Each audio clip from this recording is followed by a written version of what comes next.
Imagine traveling thousands of miles to somewhere you have no idea what to expect. Well, people did this when trying to start a new life in the western United States. People would travel through many hardships and bad conditions in order to search for new land to live. Traveling would consist of wagon trails that many immigrants would use to migrate westward. Because of so many people emigrating westward, we asked ourselves this question. What was the reasoning behind moving westward on wagons, and what hardships did people face on the way? Thomas Jefferson finalized the Louisiana Purchase in 1803. He wanted Americans to expand westward and have citizens start a new life to take care of their own farms. After this purchase was made, people would move out west for a variety of reasons. People would get a lot of land for cheap. Reports went back to the east stating how wonderful the west was, and people in the east had low-paying factory jobs. So, they wanted to head west because they heard about the gold rush so that they can mine gold or silver. People also wanted to adventure towards the west in order to work on farms, and wheat strains were being discovered at this time, which made it easy for people to earn money off crops, especially with the type of climate out there.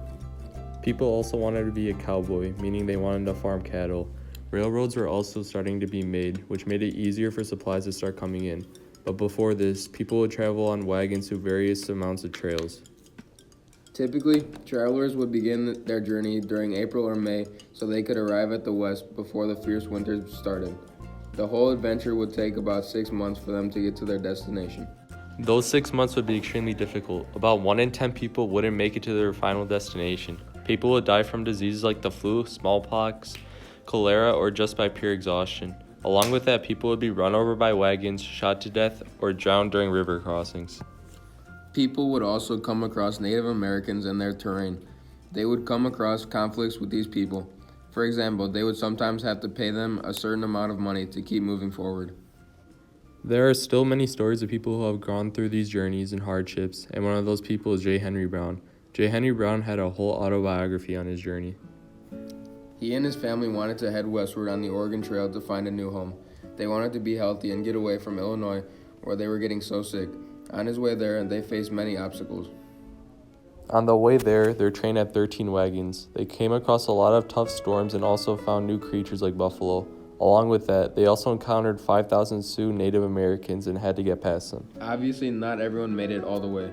One event happened, unfortunately, when a kid stuck his head out the window of a wagon and he fell out and died from landing on his head and getting run over by the wagon. This journey was just one of so many that happened. People had good trips, and people also had a lot worse than this. The fact that this autobiography still exists is just fascinating to us. James Abbey also wrote an autobiography about his journey westward.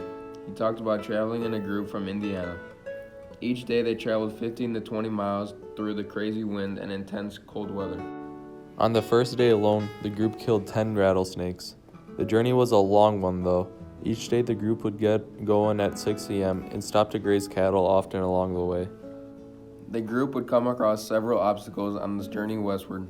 They fought through fierce storms and they once traveled 16 miles without finding a drop of water for their cattle. They saw new animals such as oxen, mules, and horses. These challenges were very normal for a lot of traveling groups, but one group had very extreme challenges that they had to face. This group was known as the Donner Party. In 1846, 90 immigrants left Illinois to head west, following leaders Jacob and George Donner. A guy named Lansford Hastings attempted to give the leaders a shorter route to get there instead of traveling the long and treacherous California Trail. This resulted in an unsuccessful trial.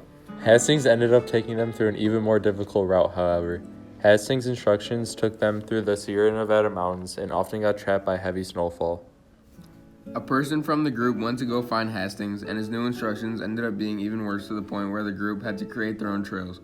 The crazy thing was that Hastings wasn't even part of the group. The group obviously couldn't survive like this. To stay alive, the people of this group became cannibalists. Yes, they became cannibals.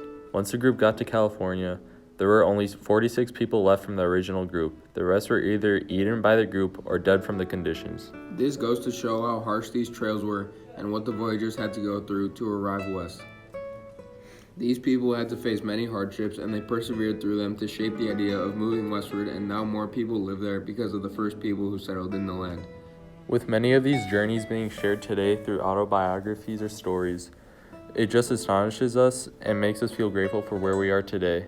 We find it hard to believe that people had to go through such harsh conditions just to move somewhere. There wouldn't be people out west if it wasn't for these people who discovered the new land while traveling thousands of miles across the country on wagons. We are thankful for these important figures for what they did to shape America today.